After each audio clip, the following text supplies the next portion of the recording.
Hello, good morning students. आज हम जो टॉपिक पढ़ रहे हैं, हमने पहला चैप्टर उठाया था अंडरस्टैंडिंग एनवायरनमेंट। और अंडरस्टैंडिंग एनवायरनमेंट में हमने सबसे पहला कंसेप्ट ऑफ एनवायरनमेंट कल पढ़ा, तो और उसके फीचर्स, उसके फंक्शंस पढ़े। आज उसी कंसेप्ट ऑफ एनवायरनमेंट में जो नेक्स्ट पार्ट बचा हुआ है वो है टाइप्स ऑफ एनवायरनमेंट। तो आज हम वही पढ़ने वाले हैं। तो जो टाइप्स ऑफ एनवायरनमेंट हैं वो है 3 टाइप्स ऑफ एनवायरनमेंट। और 3 टाइप्स ऑफ एनवायरनमेंट में सबसे पहला है फिज़िकल, या हम उसको नेचुरल एनवायरनमेंट भी बोलते हैं। और दूसरा है सोशल एनवायरनमेंट। और तीसरा है बायोलॉजिकल एनवायरनमेंट।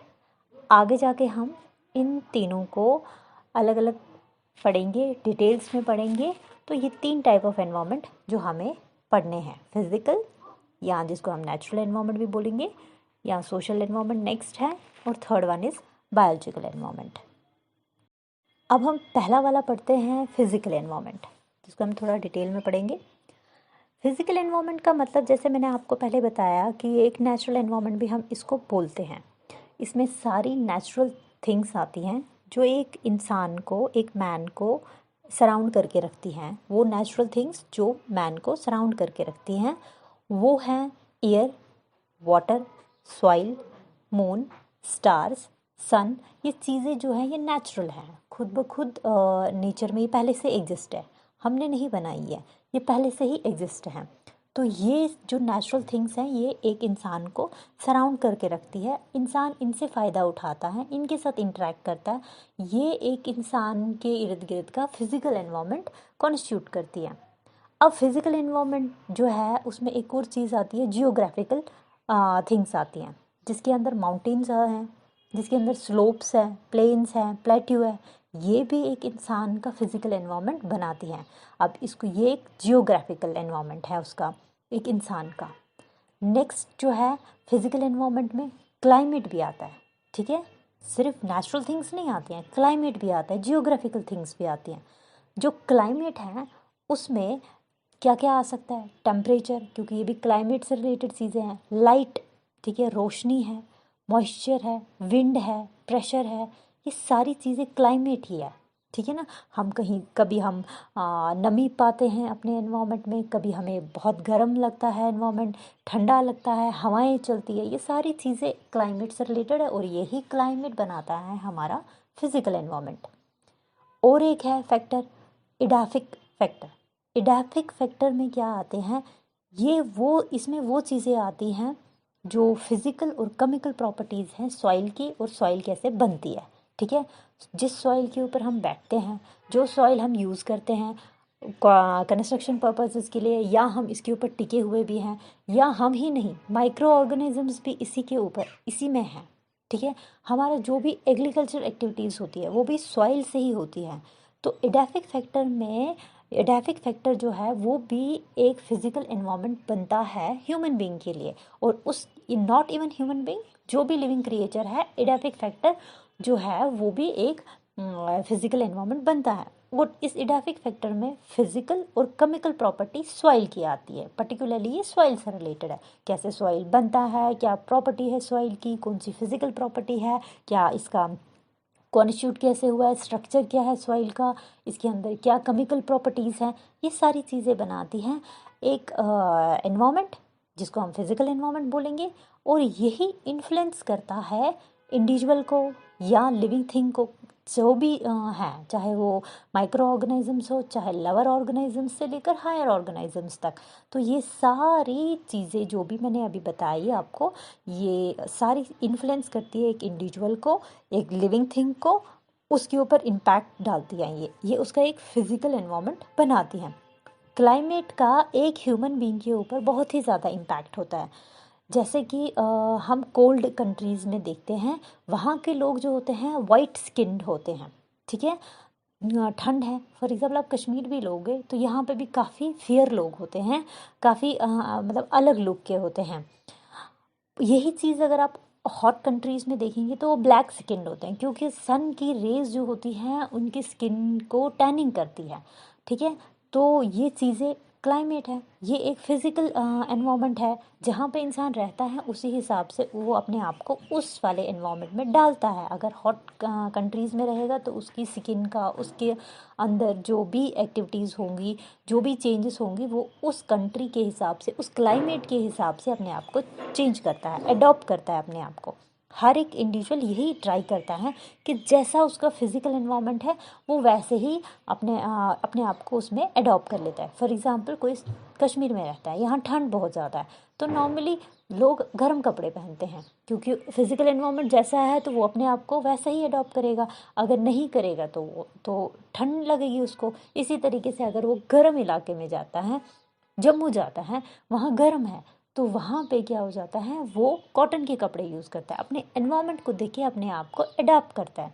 तो ये सारा जो है, ये एक लिविंग थिंग के इर्द गिर्द जो एनवायरनमेंट है, तो जो ये मैंने आपको पढ़ाया, ये फिज़िकल एनवायरनमेंट है जो उसके ऊपर बहुत सारा इम्पैक्ट डालता है।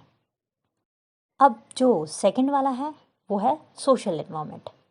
सोशल एनवायरनमेंट में क्या होता है, ये रेफ़र करता है इसमें सोशल, इकोनॉमिक, पॉलिटिकल कंडीशन क्या है एक इंडिविजुअल की, जिस जगह वो रहता है वहाँ का सोशल, इकोनॉमिक, पॉलिटिकल, मतलब वहाँ इकोनॉमी कैसी है, वहाँ वो डेवलप्ड है कि नहीं, मतलब पैसों का लेन देन कैसा है, सोशल लाइफ कैसी है, पॉलिटिकल लाइफ कैसी है, वहाँ का गवर्नमेंट कैसा है, वहाँ की पार्टीज़ कैसी हैं, ये सारा कॉन्स्टिट्यूट करता है सोशल एनवायरनमेंट एक इंसान का, जहाँ पे वो रहता है।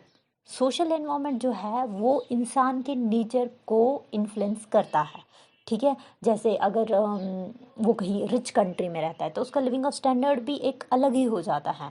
वो अगर किसी ऐसे एरिया में रहता है जहाँ पॉलिटिकल एक्टिविटीज़ काफ़ी होती है तो वो उसके ऊपर इन्फ्लुएंस होता है, वो कभी कभी पार्टीज़ ज्वाइन करता है, उस पार्टी की एक अलग, मतलब एक पार्टी की तरफ उसका इन्फ्लुएंस होता है। नॉर्मली अगर उस एरिया में पॉलिटिकल एक्टिविटीज़ काफ़ी ज़्यादा होती हैं, उस एरिया में क्या सोशल एक्टिविटीज़ है, क्या कल्चरल एक्टिविटीज़ है, उस हिसाब से भी वो अपने आप को उसमें डालता है, उसके ऊपर उसका काफ़ी इम्पैक्ट होता है।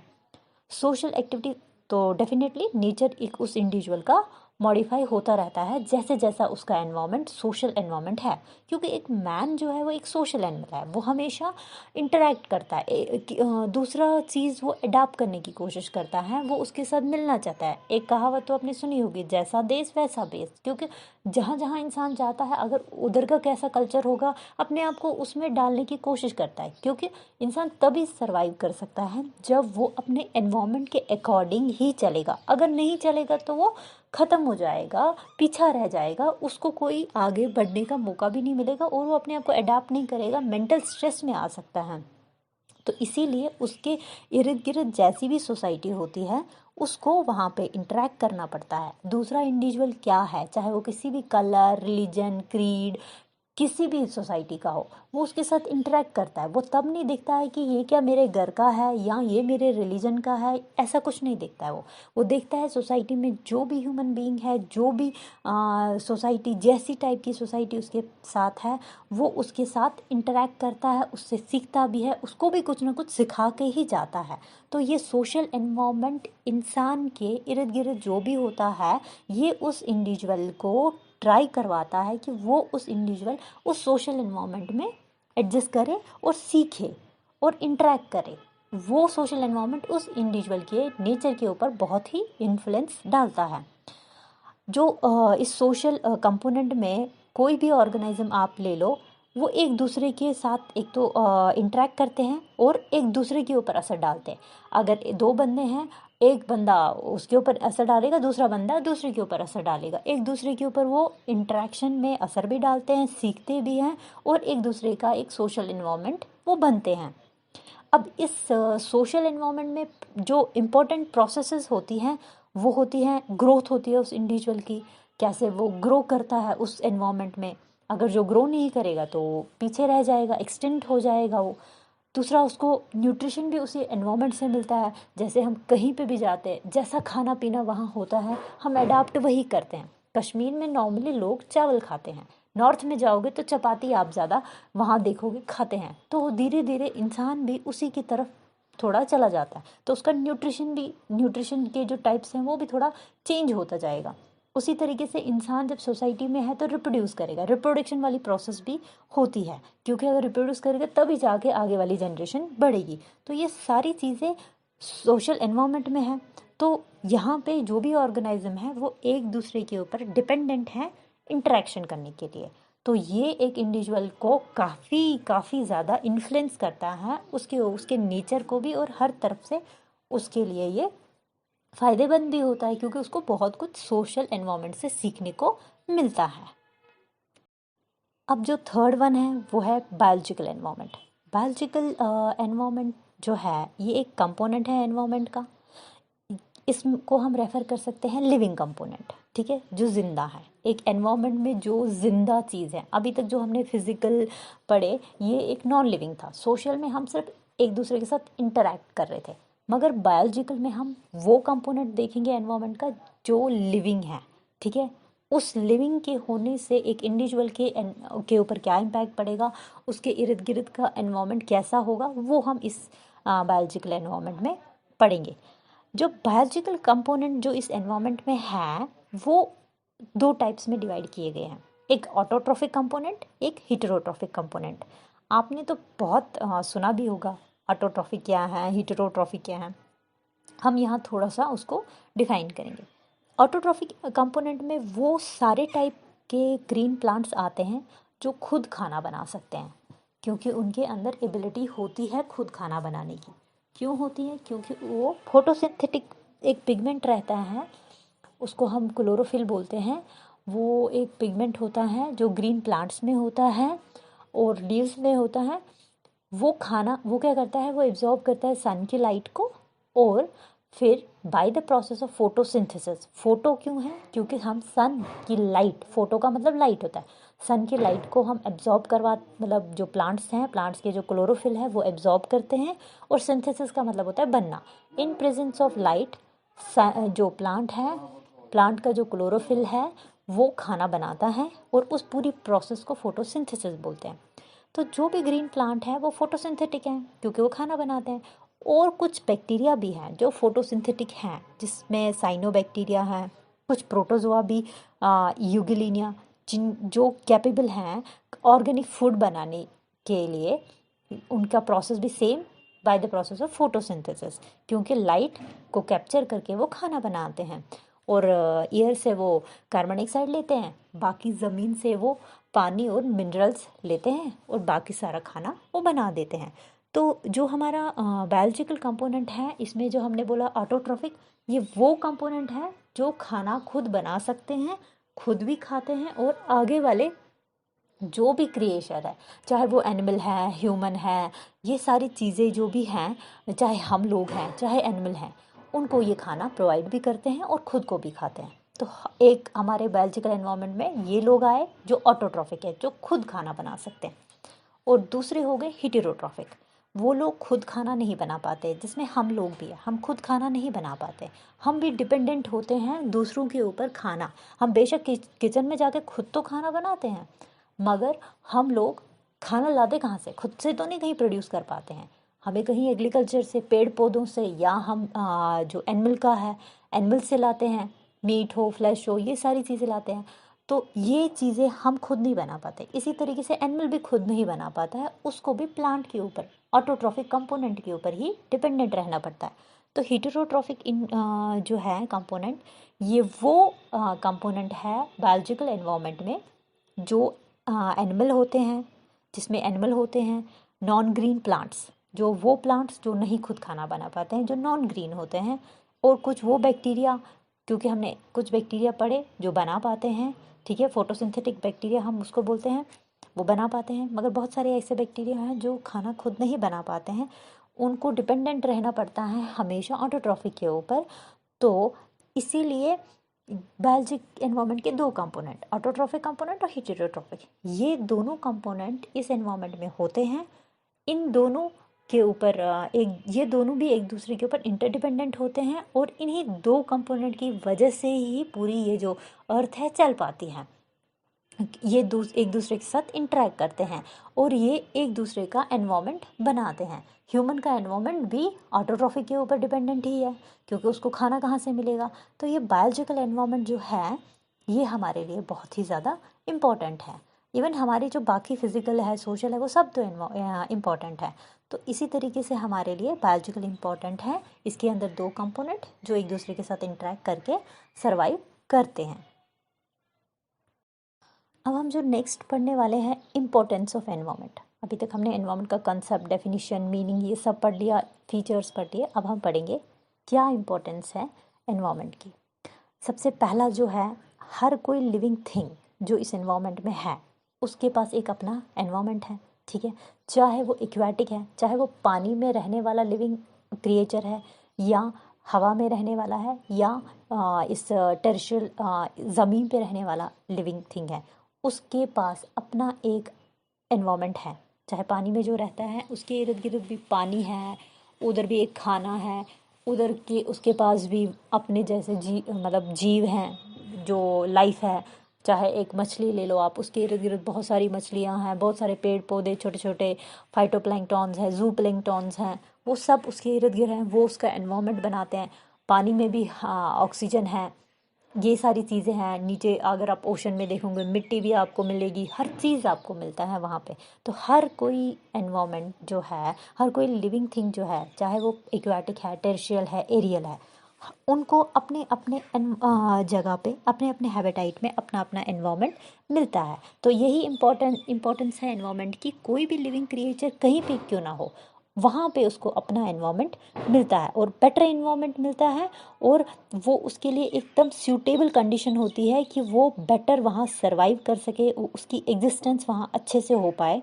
तो ये एनवायरनमेंट ही है जो एक ऐसा क्रिएट करता है सूटेबल कंडीशन किसी की भी एग्जिस्टेंस ऑफ, किसी की भी बेटर सर्वाइवल के लिए। वो एग्जिस्टेंस किसी भी लिविंग क्रिएचर के लिए एक अच्छा एनवायरनमेंट बनाता है। तो ये एक इम्पोर्टेंस है हमारे एनवायरनमेंट का। सेकेंड इम्पोर्टेंस है कि एटमॉस्फेयर। एटमॉस्फेयर भी हमारे ही एनवायरनमेंट का एक पार्ट है, ठीक है। ये एटमॉस्फेयर जो है ये एब्जॉर्ब करता है। जैसे हमारा जो एटमॉस्फेयर है, ये जो एटमॉस्फेयर है हमारी अर्थ को, हमारी अर्थ क्यों यहाँ लाइफ सर्वाइव करती है, क्योंकि इसके पास अपना एक एटमॉस्फेयर है, ठीक है। बाकी किसी प्लैनेट के पास एटमॉस्फेयर नहीं, इसलिए वहाँ कोई लाइफ नहीं है। तो हमारी अर्थ के पास लाइफ है, तो यहाँ पे एनवायरनमेंट, यहाँ पे जो लाइफ है वो एग्जिस्ट करती है। अब जो हमारा एटमॉस्फेयर है, इसको हमारे इस अर्थ के इर्द गिर्द ये एक बाइंड करके इसको कौन रखता है, हमारा ग्रेविटेशनल फोर्स। ये इसको कभी भी छोड़ता नहीं है, ये इसको बाइंड करके रखता है, अपने पास पकड़ के रखता है। तो ये एक पार्ट है एनवायरनमेंट का, एटमॉस्फेयर। एटमॉस्फेयर में बहुत सारे लेयर्स होते हैं। सबसे पहली लेयर होती है ट्रोपोस्फियर, जो बिल्कुल अर्थ के पास ही लगभग होती है, 15 किलोमीटर आप थोड़ा ऊपर चले जाओ अर्थ से तो आपको एक जो लेयर मिलेगी वो है ट्रोपोस्फियर। फिर उसके बाद है स्ट्रेटोस्फियर, फिर उसके बाद है मीजोस्फियर, फिर उसके बाद है इसी तरीके थर्मोस्फियर। अब जो ये एटमॉस्फेयर जो है, इसमें जो एक लेयर है स्ट्रेटोस्फियर, उसके अंदर एक ओजोन की लेयर है जिसको हम ओजोनोस्फियर बोलेंगे। वो ओजोन की लेयर जो होती है उसका एक ज़बरदस्त काम होता है, वो एब्जॉर्ब करती है हार्मफुल और डैमेजिंग यूवी रेज, ठीक है। क्योंकि सन से जो रेज आती हैं, सन की लाइट हमारे लिए बहुत ही यूज़फुल होती है। चाहे कोई भी एक्टिविटी, चाहे फोटोसिंथेसिस हो, चाहे ये अर्थ को गर्म रखना हो, चाहे पेड़ पौधों में जान लाना हो, चाहे हमारी फसलें पकाना हो, ये सारी चीज़ें बहुत ही इम्पोर्टेंट होती हैं हमारे लिए सन की। बट सन से जो रेज़ आती हैं कुछ, उसमें यूवी रेज़ होती हैं, वो यूवी रेज़ बहुत ही डैमेजिंग रेज़ होती हैं। उससे हमारे को स्किन कैंसर हो सकता है, और बहुत सारी प्रॉब्लम्स प्लांट्स में, एनिमल्स में, हमारे हमारे में तो मैं बहुत ज़्यादा प्रॉब्लम होती है। तो जो ये यूवी रेज़ हैं ये बहुत ही डैमेजिंग होती हैं। इनको यही जो एटमॉस्फेयर है, एटमॉस्फेयर का जो लेयर स्ट्रेटोस्फियर है, उसके अंदर जो एक छोटी सी लेयर है ओजोन स्फीयर, वो एक लेयर है, वो एब्जॉर्ब करती है। सिर्फ ओजोन जो है वो इस यूवी रेज़ को एब्जॉर्ब कर सकता है, इस हार्मफुल रेज़ को, और ये हमारी लाइफ को डैमेज होने से बचाता है। तो मतलब हम तक नहीं पहुंचने देता, ये उसको रास्ते में ही रोक देता है और वहीं पे एब्जॉर्ब करता है, और हमारी अर्थ और हम लोग उस यूवी रेज, जो सन की यूवी रेज है, उससे बची रहती हैं। थर्ड वन है, यही एनवायरनमेंट ही है जो रेगुलेट करता है टेम्परेचर ऑन द अर्थ, जहाँ पे लाइफ की एक्टिविटीज़ पॉसिबल हो सकती है। क्योंकि ये एनवायरनमेंट ही है जिसके पास अपना सन है, सन की रेज़ हैं, जिसके पास मून है, जिसके पास सारी चीज़ें हैं। तो ये इसके पास अपना टेम्परेचर है, हवाएं हैं, ठंडी के वक्त ठंड, गर्म के वक्त गर्म, ये सारा सीज़न है, वेदर है, क्लाइमेट है। ये एनवायरनमेंट ही है जो इस अर्थ पे ऐसी लाइफ की एक्टिविटीज़ जो भी होती हैं वो मेंटेन करवा सकता है, क्योंकि इसके पास अपना टेम्परेचर है। क्योंकि मैंने ऐसे ही बताया आपको पहले ही कि अर्थ के पास अपना एटमॉस्फेयर है, और वही एटमॉस्फेयर जो है वो सारी लाइफ की एक्टिविटीज़ को होने में मदद देता है। क्योंकि जब सन की रेज़ आती हैं वो हमारे बराबर अर्थ तक आती है, अर्थ से वो रिफ्लेक्ट बैक होती है, ठीक है। टकरा के जब वो वापस अर्थ से ऊपर जाती है तो बीच में एटमॉस्फेयर होता है, और एटमॉस्फेयर उसको बाहर नहीं निकलने देता है, वो उसको एब्जॉर्ब करके रख देता है सन की रेज़ को, जो सन की रेज़ आके अर्थ पे पड़ी थी और वापस रिफ्लेक्ट बैक होती है। तो फिर एटमॉस्फेयर ही उसको पकड़ता है और उनकी सन की रेज़ को अपने पास पकड़ के उस एटमॉस्फेयर को गर्म रखता है, अर्थ को भी गर्म रखता है। इसीलिए बाकी प्लैनेट में नहीं है लाइफ, क्योंकि वहाँ पे एटमॉस्फेयर नहीं है। वहाँ कौन रेज़ पकड़ेगा, वहाँ तो कोई नहीं पकड़ता है, वहाँ पे सारी रेज़ एकदम निकल जाती है, एकदम ठंडा एनवायरनमेंट रहता है उधर। बट हमारा एटमॉस्फेयर यहाँ पे गर्माहट बना के रखता है, क्योंकि बिल्कुल ठंडे इलाके में तो सर्वाइव करना हमारे लिए तो पॉसिबल नहीं है। तो ये अर्थ ही है, और अर्थ का जो एटमॉस्फेयर है, उसका जो एनवायरनमेंट है, ये सारी एक्टिविटीज़ वही कराता है। नेक्स्ट फोर्थ जो है वो है हाइड्रोस्फीयर और लिथोस्फीयर। ये भी एनवायरनमेंट का ही एक पार्ट है, जो एक टाइप का हैबिटाइट प्रोवाइड करता है, जिसमें बहुत सारे living organisms, different type of biodiversity exist कर सकती है। हाइड्रोस्फीयर का मतलब ये है कि पानी, ठीक है, पानी जिसका लेयर ऑफ वाटर जो सरफेस ऑफ अर्थ पे है, किस फॉर्म में, ओशन, लेक, पॉन्ड्स, रिवर या कोई भी वाटर बॉडी इस फॉर्म में है। यहाँ पे बहुत सारी बायोडाइवर्सिटी है, यहाँ बहुत सारे ऑर्गेनिजम्स हैं जो यहाँ रहते हैं, लाइफ एग्जिस्ट होती है उसमें। इसी तरीके से लिथोस्फीयर है, ये एक रिजिड आउटर मोस्ट शेल होती है टेरेस्ट्रियल टाइप की, जो मतलब टेरेस्ट्रियल टाइप प्लैनेट का एक रिजिड आउटर मोस्ट शेल होता है लिथोस्फीयर। अर्थ पे ये बना होता है क्रस्ट और थोड़ा अपर मेंटल पोर्शन का, जो हार्ड होता है और रिजिड होता है। Outer layer of the earth हम बोल सकते हैं, काफ़ी हार्ड और रिजिड होता है, जिसको हम लिथोस्फीयर बोलते हैं। तो इसी पे तो हमारी लाइफ एग्जिस्ट होती है। हमारे एनवायरनमेंट में ही ये हाइड्रोस्फीयर और लिथोस्फीयर है, जो एक पार्ट है एनवायरनमेंट का, और जो एक हैबिटाइट प्रोवाइड करता है हमारे लिए, जिस पे हम जी पाते हैं, ठीक है। Now fifth point is everything that is needed for life. जो भी चीज़ें हमारे को ज़िंदा रहने के लिए ज़रूरत हैं, उसमें आप देख लीजिए क्या है।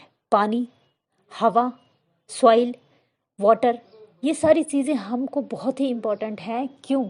क्योंकि हम इनके बिना तो रह नहीं सकते। हवा के बिना कैसे रहेंगे, हमें ऑक्सीजन ही नहीं मिलेगा। और भी बहुत सारी चीज़ें हैं हवा में, नाइट्रोजन है, बहुत सारी चीज़ें हैं। पानी है, इसके बिना भी हम जी नहीं सकते। सॉइल है, इसके बिना भी हम जी नहीं सकते।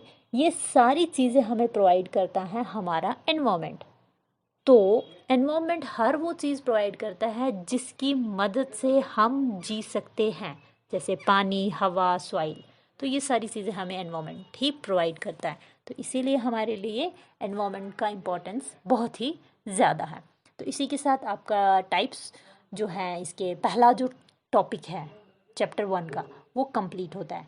तो नेक्स्ट कल लेक्चर में हम सेकेंड टॉपिक उठाएंगे। फ़िलहाल के लिए इतना ही।